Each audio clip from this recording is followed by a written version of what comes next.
सुनो, मैं एक तुम्हें चरित्र सुनाता हूं, जिस चरित्र का नाम है पुरंजनोपाख्यान, पुरंजन चरित्र। सावधान होकर सुनो। पूर्व काल में एक पुरंजन नाम का बड़ा यशस्वी राजा था और उसका अविज्ञात नामक एक मित्र था। अविज्ञात जिसका पता नहीं है। जो पुरंजन नाम का राजा था वो घूम रहा था क्योंकि उसे भोगों की लालसा थी। भोग भोगने के लिए उसने जितने नगर देखे उनमें से कोई पसंद नहीं आया। 83,99,999 नगर देखे लेकिन कोई पसंद नहीं आया। एक दिन उसने हिमालय के दक्षिण तटवर्ती शिखरों पर कर्म भूमि भारत खंड में 9 द्वारों का एक महल देखा, नगर देखा। सब बड़ा सुंदर नगर। ऐसा लग रहा था उसको कि अभी तक जितनी मेहनत की उसका मुझे फल मिल गया, खोज करने का फल मिल गया। जिधर देखो उधर आकर्षण ही आकर्षण। अब पुरंजन ने सोचा बहुत सुंदर महल, बहुत सुंदर हमें विश्राम स्थल मिल गया, स्वीकार कर लिया। लेकिन जो ही उसमें प्रवेश किया तो एक सुंदरी आती दिखाई दी और वो अकस्मात उधर से आ रही थी और उस सुंदरी के साथ 10 सेवक थे जो प्रत्येक 100 नायिकाओं का पति था और 5 फण वाला सांप उस 9 द्वार वाले नगर की रक्षा कर रहा था। एक सुंदरी आती दिखाई दी जिसके साथ 10 बलवान सेवक थे। उन बलवान सेवकों में एक एक के पास 100 पत्नियां। 5 फण वाला सर्प उस नगर की रक्षा करता था। वह सुंदरी नव युवती मानो विवाह के लिए श्रेष्ठ पुरुष को खोज रही थी। बड़ी ही सुंदर, मानो कोई देवी हो साक्षात। नासिका, दंत पंक्ति, कपोल, मुख सब सुंदर। और किशोरावस्था लज्जावश अपने अंचलों को ढकते हुए आगे बढ़ रही थी। 5 फण वाला सर्प रक्षा कर रहा था। 10 महान सेवक उसके साथ थे। अब वो जे ही प्रेम पूर्ण तिरछी चितवन से पुरंजन को देखा तो पुरंजन घायल हो गया और कहा, कमल दल लोचने, तुम कौन हो, किसकी कन्या हो, कहां से आ रही हो, तुम इस पुरी में हो, क्या करना चाहती हो? ये 10 सेवक कौन हैं और ये बहुत सी सहेलियां तुम्हारे सामने कौन हैं और ये 5 फण वाला सर्प कौन है? सुंदरी, तुम कौन सी देवी हो? कमला हो तो तुम्हारा क्रीड़ा कमल कहां गया? लज्जा देवी हो, कौन देवी हो? नहीं नहीं, तुम कोई देवी तो हो नहीं, क्योंकि तुम्हारे चरण पृथ्वी का स्पर्श करते हो। देवियों के चरण पृथ्वी का स्पर्श नहीं करते। यदि तुम मानवी हो तो मैं तुम्हें देखकर आसक्त हो गया हूं। मैं बहुत वीर हूं, पराक्रमी हूं, पर तुम्हारे कटाक्ष ने मेरे मन को बेकाबू कर दिया है। इसलिए क्या तुम मुझ पर अपनी कृपा करोगी? सुचिस्मते, मैं तुम्हारे दर्शन से बिक चुका हूं। नारद जी कहते हैं, वीरवर जब राजा पुरंजन ने अधीर होकर, दैन्य होकर याचना की, ये कामदेव ऐसा विचित्र धनुर्धर है कि कोई कितना भी बलवान हो, जब ये बाण संधान कर देता है तो घुटने के बल हो जाता है। पैर छुएगा, हाथ जोड़ेगा, विनय करेगा, जैसा चाहे वैसा, अधीनता। उस नवयुवती ने कहा, नरश्रेष्ठ, मुझे पता नहीं कि मैं कौन हूं। बहुत सुंदर उपाख्यान है। मुझे पता नहीं उत्पन्न करने वाला कौन है। मैं ना अपने को जानती हूं ना दूसरे को जानती हूं। मेरा गोत्र क्या है, कुल क्या है, नाम क्या है, मैं कौन हूं, कहां उत्पन्न हूं, मुझे कुछ पता नहीं। बस इतना देख रही हूं कि मैं इस पुरी में सामने तुम हो। यह भी मुझे पता नहीं कि पुरी किसने बनाई। प्रियवर, ये मेरे सखा और मेरी सहेलियां हैं और ये सर्प इस पुरी की रक्षा करता है। आप यहां पधारो, आपका मंगल हो और मैं आपको विषय भोगों की इच्छा पूर्ति करती रहूंगी। अपने साथियों के साथ जो भोग कहोगे वो भोग प्रस्तुत करती रहूंगी। अब वो पुरंजन 9 द्वार वाली इस नगरी में बहुत आनंदित हो गया। पुरंजनी ने कहा कि मैं अनन्य हूं, आपको छोड़कर किसी के साथ मैं रमण नहीं करूंगी और मैं बहुत प्रवीण हूं, हर भोग को परोसूंगी आपके पास, जो चाहोगे। अब क्या था, पुरंजन वैसे ही पहली दृष्टि में आसक्त हो गया था, अब तो और आसक्त हो गया। संसार त्यागी यतिजन जिस महासुख को प्राप्त होते हैं, उस सुख को भुलाने वाली पुरंजनी के चक्कर में पड़ के राजा पुरंजन अपना अस्तित्व ही समर्पित कर दिए। पुरंजनी ने कहा कि वीरवर, लोक में मेरी जैसी स्त्री जिसको प्राप्त हो जाए फिर उसे कोई ठुकरा सके ऐसा कोई पुरुष नहीं, और आप जैसा पुरुष मिल जाए मैं ठुकरा दूं ऐसा हो नहीं सकता। अब उन दोनों ने बात पक्की कर ली और 100 वर्ष तक उस 9 द्वार की पुरी में रहकर आनंद भोगना प्रारंभ किया, विषय आनंद। उस नगर में जो 9 द्वार थे उनमें 7 नगरी के ऊपर थे। नगरी के ऊपर 1 2 3 4 5 6 7 और 2 नीचे के द्वार। जब जब इस नगरी का जो राजा हुआ तो इन्हीं द्वारों से आया और इन्हीं द्वारों से निकला। 5 पूर्व की ओर, 1 2 3 4 5, एक दक्षिण की ओर, एक उत्तर की ओर, 2 नीचे पश्चिम की ओर द्वार। पुरंजन इन्हीं द्वारों में घूमता रहा।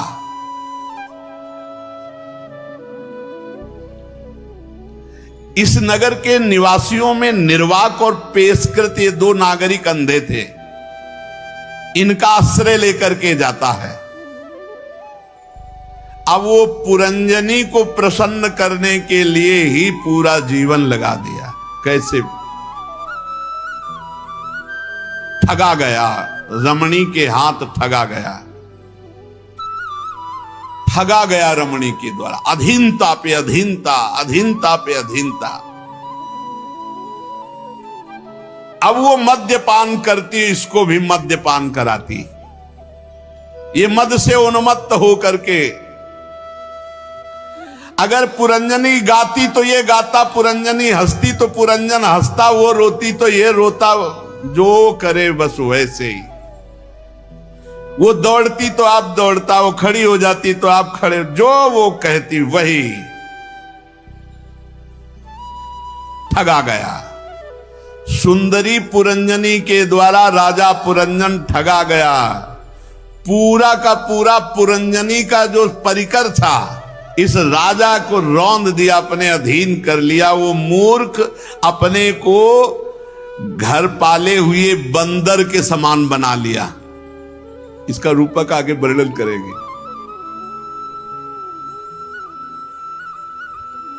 अब एक दिन राजा पुरंजन अपना विशाल धनुष, सोने का कवच, अक्षय तरकस धारण करके 11वें सेनापति के साथ 5 घोड़ों के शीघ्रगामी रथ में बैठकर पंचप्रस्थ नाम के वन में गया।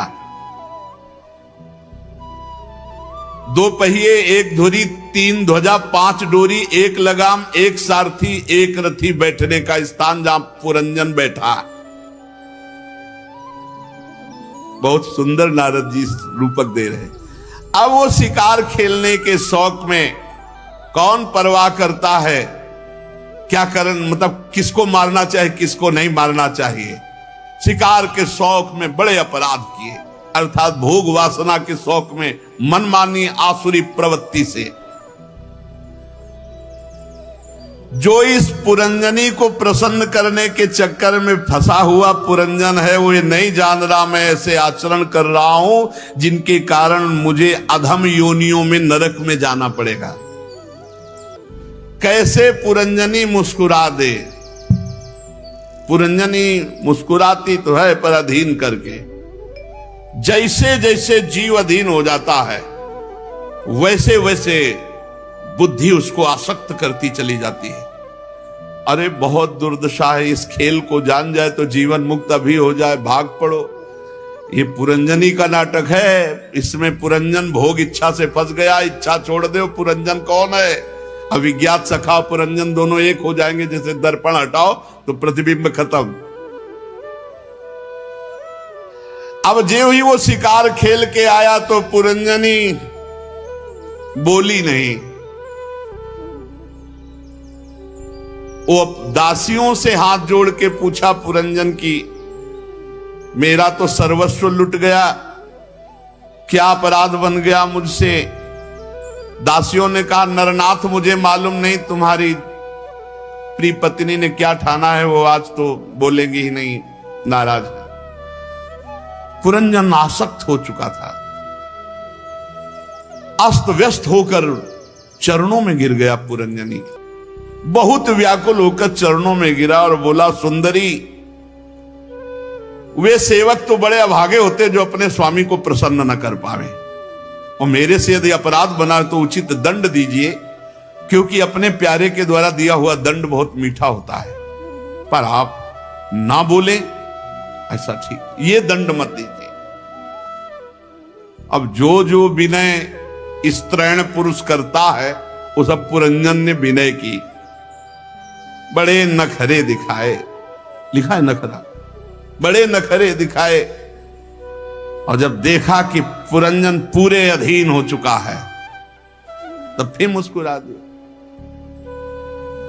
अब उस कामिनी में आसक्त चित्त को पता ही नहीं चला कि आयु व्यतीत हो गई। वो उस रमणी ने ऐसा आसक्त किया पुरंजन को कि जिस कार्य के लिए वो आया था वो भूल गया और पुरंजनी में आसक्त होकर पूरा जीवन व्यतीत कर दिया। पूरी जवानी पुरंजन की ऐसे बीत गई मानो अभी आधा क्षण ही बीता हो। पुरंजनी से 1100 पुत्र और 110 कन्याएं हुई। ये सब वृत्तियां हैं, वृत्तियां। ये पूरा परिवार पौरंजनी नाम से विख्यात हुआ है। सब एक दूसरे के ब्याह, पुत्र का किसी बधू से, पुत्री का, पूरा जीवन। स्त्री लंपट, वृद्धावस्था को प्राप्त, फिर भी पुरंजनी से दूरी नहीं।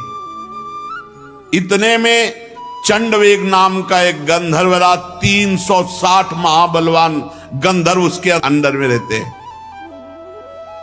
365 दिन होते हैं।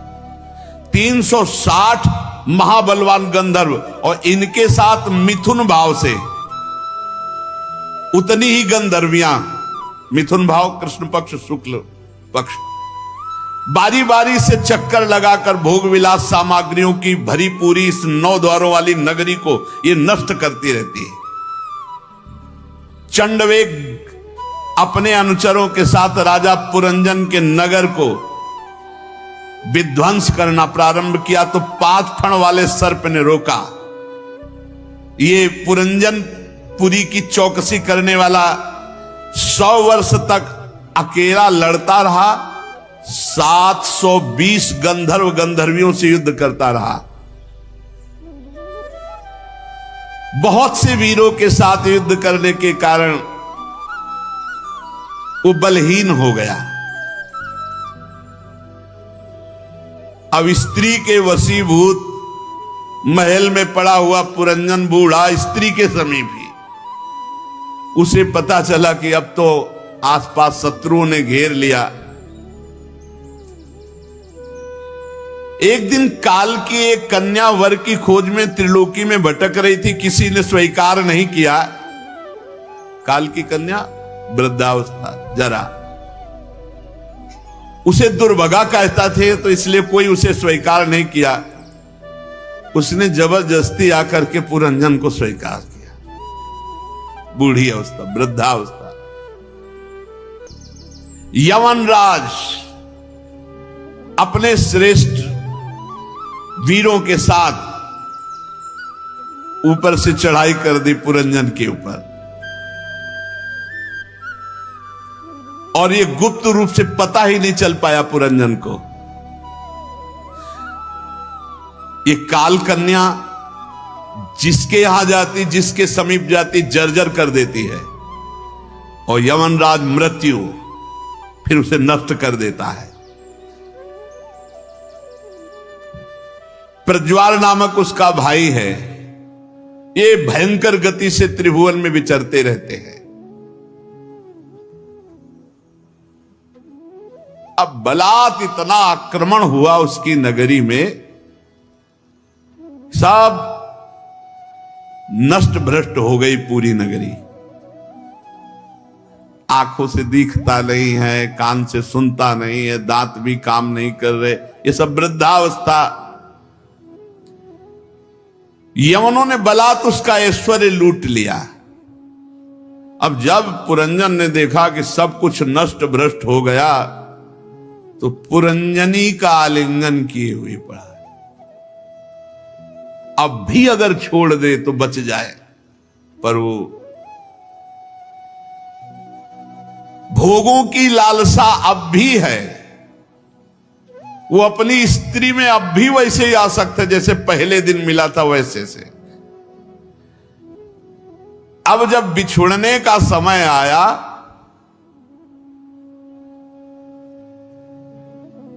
काल, मृत्यु, जरा, इन सब का आक्रमण।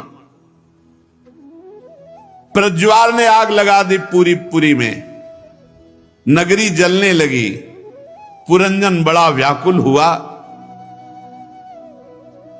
काल कन्या ने सर्प को पीड़ा पहुंचाकर उसको अधीन कर लिया। प्रज्वाल ने आक्रमण कर दिया। अब जैसे कोटर में रहने वाला सर्प आग लगने पर भाग जाता है, ऐसे 5 फण वाला सर्प बड़े कष्ट से इस पुरी से निकला, वो पंच प्राण। पुरंजन अब भी बुद्धिहीन है, अब भी अपनी स्त्री के प्रेम पास में, पुरंजनी के प्रेम पास में ऐसा फंसा हुआ, गले से लगाए है, मरने जा रहा है। फिर भी उसका वो बस यही सोच रहा है, इतनी सुंदर भार्या मेरी, इतना समर्पण, इतना प्रेम, इसी का चिंतन। अब अज्ञानवश इस स्थिति में उसने अपने अविज्ञात सखा का स्मरण नहीं किया, नहीं वो बचा सकता था। अब निर्दयी यमनराज ने इसको बलपूर्वक मार डाला। बलपूर्वक मार डाले, जबरदस्ती प्राणों को खींचकर बाद। अब अंतिम समय वो अपनी पुरंजनी को देख रहा है। स्त्री की आसक्ति में दुर्गति हो गई उसकी। अब वो अपनी पुरंजनी के गले लगा, उसी का चिंतन करते हुए तो अगला जन्म उसको विदर्भ राज के यहां सुंदरी राजकुमारी के रूप में, विदर्भ राज पुरंजन से पुरंजनी की आसक्ति के कारण राजकुमारी बना, स्त्री चिंतन तो स्त्री बना। फिर जब वो सयानी हुई पुरंजन राजकुमारी रूप, तो विदर्भ नंदनी विवाह योग की हुई, तो फिर विदर्भ राज ने घोषित कर दिया कि सर्वश्रेष्ठ पराक्रमी वीर इससे ब्याह करेगा। तो मलय ध्वज ने सब राजाओं को जीतकर उस राजकुमारी से विवाह किया। फिर उससे 7 पुत्र उत्पन्न किए। 7 पुत्र कौन है? पुरंजन राजकुमारी बना। अब जब मलय ध्वज अवस्था आगे बढ़ी तो भजनानंदी थे, भगवान श्री कृष्ण के भजन के लिए मलय पर्वत पर। तो वो राजकुमारी जो रानी थी, पुरंजन जो बना था, वो पीछे पीछे उनके, महाराज मैं आपके वो आसक्त चित्त पुरुष में, ये ऐसे चल रहा चक्र, और किसी की कथा नहीं, हमारी तुम्हारी कथा है ये। अब वो बड़े तपस्या पूर्वक भजन करके मलय ध्वज ने अपने शरीर को छोड़ दिया। अब ये शरीर को पकड़े रो रहे, हा मेरे प्रीतम, हा मेरे प्रीतम, आप मुझे छोड़कर चले गए।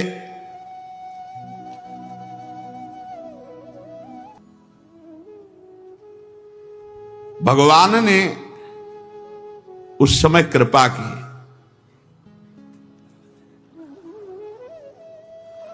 तू कौन है? किसकी पुत्री है? किसके लिए शोक कर रही है? ब्राह्मण के रूप में भगवान प्रश्न कर रहे हैं। ये सोया हुआ पुरुष कौन है? बता सकती हो? और मेरी तरफ देखो, मैं तुम्हारा अविज्ञात मित्र हूं। हम तुम एक साथ खेलते हैं, लेकिन तुम हमें भूल गए हो, हम तुम्हें नहीं भूले।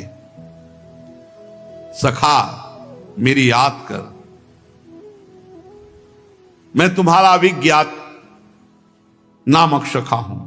तू भोगों में भूल करके मेरा विस्मरण कर दिया, लेकिन मैंने तेरा विस्मरण नहीं किया। मैं आज भी तुझे याद कराने के लिए तेरे पीछे खड़ा हूं। देख तू, हम दोनों हंस हैं, यही बात है। शास्त्रों वर्ष हम दोनों एक ही होकर रहे हैं, बड़ा गूढ़ वचन है। किंतु मित्र, तुम विषय भोगों की इच्छा से हमें भूलकर इस लोक में रमण करने लगे। तुमने घूमते घूमते एक स्त्री में आसक्त हो गए। 5 बगीचे, 9 दरवाजे, 1 द्वारपाल, 3 परकोटे, 6 वैश्य कुल, 5 बाजार, 5 उपादान कारणों से बना हुआ उसकी स्वामिनी एक स्त्री, और इस स्त्री के चक्कर में तुम मारा गया। स्त्री बुद्धि, तेज जल अन्न ये परकोटे, मन और 5 ज्ञानेंद्रियां, 6 वैश्य कुल, और क्रिया शक्ति ये कर्मेंद्री बाजार, 5 महाभूत, कभी न क्षीण होने वाले उपादान कारण, और बुद्धि ही पुरंजनी है। इसी में फंस गया, बुद्धि में। बुद्धि से हटना है, इस बुद्धि से साक्षी भाव रखना है, इसका निर्णय नहीं मानना। दृष्टा भाव ने जब तक आएगा तब तक बुद्धि में आसक्त है, जो कहेगी वही। अभी बुद्धि ठान ले मन के साथ कि ये करना है, तो तुम्हें घुटने टेकना पड़ेगा, वही करवा देती है जो चाहेगी। ये है हम पुरंजन। पुरंजन जीव आसक्त हो गया बुद्धि पर, आगे बढ़िया निर्णय है। ए मित्र, तू स्त्री लई है, देख तू स्त्री लई है। खड़ा हो, अब अपने पति का सौ पकड़ कर रो रही विदर्भ। तू पहले पुरंजन था, पुरंजनी के चक्कर में अब तू स्त्री बना। कितनी बार तेरी ये दुर्दशा हो चुकी, तू स्त्री नहीं। खड़ा हो जा और देख अपने स्वरूप को, मैं तेरा सखा हूं। जिनके संग से तेरी दुर्दशा हुई उसके लिए तू रो रहा है। अपने स्वरूप में यही गुरु हैं, यही अविज्ञात सखा गुरु आपने स्वरूप में कहां भूल गया, न तू स्त्री न पुरुष। अरे देख, न तू विदर्भ राज की पुत्री न मलयध्वज तेरा पति है, तू सावधान। पिछले जन्म में तू पुरंजन था, पुरंजनी के चक्कर में पड़ा, इस जन्म में तू राजकुमारी हुआ, मलयध्वज के चक्कर में पड़ा। अरे तू उठ, मेरा सखा है, कहां फंस गया। पहले जन्म में तू पुरुष समझता था, इस जन्म में अपने को स्त्री मानता है। देख देख, मेरी तरफ देख, देख, मेरा और तेरा स्वरूप एक है, मैं हंस हूं। अब वो जो रो रही थी हापति हापति, अब तो सावधान हुई और प्रभु की तरफ देखा। प्रभु ने कहा, बहुत सुंदर, देख देख तू मेरी तरफ, मेरे और तेरे में कोई भेद नहीं, जो तेरा स्वरूप मेरा स्वरूप, मैं और तू एक है। अहम भवान न चान्यस्त्वम, तू अन्य नहीं है, मैं ही तू है, तू ही मैं है। विचार कर, विचार कर, तू वही है जो मैं हूं, जो मैं हूं वही तू है। देख, तेरे मेरे में थोड़ा भी अंतर नहीं। एक पुरुष अपने शरीर की परछाई को शीशे में किसी व्यक्ति के नेत्र में अलग अलग देखता है, पर वो केवल शीशे और नेत्रों में ऐसे दिखाई देती है, वो एक ही होता है। इसलिए मैं आत्म तत्व हूं, वही तू है, मेरे में तेरे में भेद नहीं। जो तू जीव है वो मैं ईश्वर हुई हूं, जो मैं ईश्वर हूं वही भूल करके इस नौ द्वार की देही में फंस गया। तू जाग, ए हंस तू जाग, ए मान सरोवर हंस तू जाग। भगवान जिसे जगाए वो जग न पावे, भला ऐसा कैसे। तत्काल जो राजकुमारी रानी बनी हुई रो रहे थे ना पुरंजन, तत्काल उसे आत्मज्ञान हुआ और वो भगवत स्वरूप हो गया। तत्काल सब राग मोह नष्ट हुआ, भगवत स्वरूप अर्थात अविज्ञात सखा में लीन हो गया। प्राचीन बर्ही, तुम वही पुरंजन हो जिसका मैंने कथा सुनाई, परोक्ष रूप से वर्णन किया, उसका स्पष्ट रूप से वर्णन सुनो। पुरंजनोपाख्यान का तात्पर्य देवर्षि नारद जी आगे सार बात है। भैया, हम सब बुद्धि और मन के चक्कर में फंस गए और फंस करके बार बार जन्म मरण का चक्कर भोग रहे हैं। कुछ नहीं करना है, 1 मिनट में हिसाब हो गया। और इतना जलाता है हृदय, ये अंतःकरण, देखो ना आप जब ना कर दो तो कितना जलाता है। जो आप भोग रहे हैं, जो भी, उसको ना केवल करो आप, फिर इनका तांडव देखो। मन और जब बुद्धि खिलाफ हो जाए ना तुम्हारे, फिर देखो तुम बार बार समझे नहीं आता, आप करें तो क्या, तो समझ में क्या फिर आता, फिर घुटने टेकने पड़ते हैं। हाँ बताओ, बोले हमको ये खाना है, लाते हैं भी लाते हैं, ये दिखाओ, ये दिखा देते हैं। यही तो चल रहा है पूरा, इसी पुर के अंदर सारा खेल हो रहा है, देख लो ना, इसी पुर के अंदर सारा खेल हो रहा है। 5 फण वाला सर्प प्राण है, पुरंजनी बुद्धि है। जैसा बुद्धि निर्णय करे वैसे, बुद्धि कहे ये राक्षस, तो हम चाहे जितना बड़ा महात्मा हो, हमारी बुद्धि कह दी तो मान लिया। और है कौन? साक्षात परमात्मा का अंश है, परमात्मा स्वरूप है। और भगवान हमारे साथ हैं, हर समय साथ हैं भगवान। अविज्ञात सखा को बुलाया।